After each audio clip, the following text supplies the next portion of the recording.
So today, you'll learn how to merge videos in CapCut. So the first step is to tap on New Project, and then you want to select the video you're going to start with. So for example, let me start with this one. Once I've selected it, I'll tap on Add, and then it will be added onto my timeline. So from here, to add the next video, it's very simple.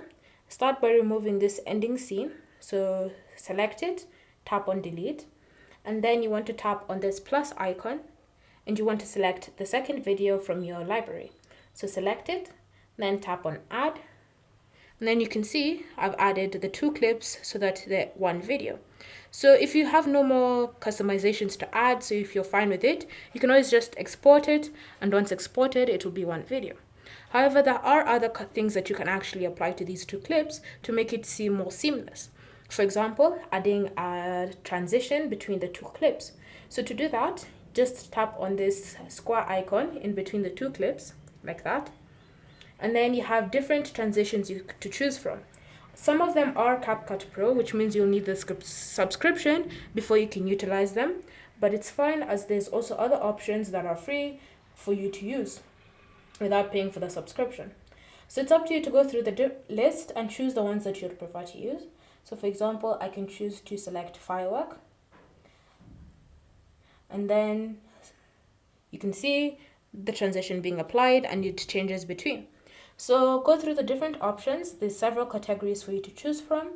And then once you've selected one, just tap on it, test it out, and see if you like it. So let me select this one.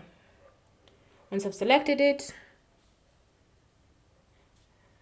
then you can see the changes being previewed on my screen. So go through the list and choose the ones that you like. Then when you're happy, just tap on this tick to save the changes. So now whenever you play the video in between those two borders, you can see the transition being applied. You can even go even further. So you can select each video to customize them individually.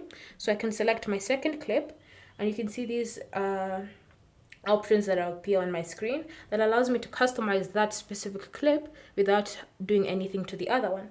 So for example, I can add animations, I can add video effects, body effects, or style, depending on exactly what you're doing. And then when you're happy with whatever you're done, just tap on this tick to save the changes.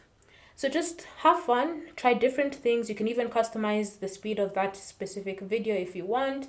You can choose to remove audio if it hasn't. You can choose to use the camera tracking feature. It's completely up to you.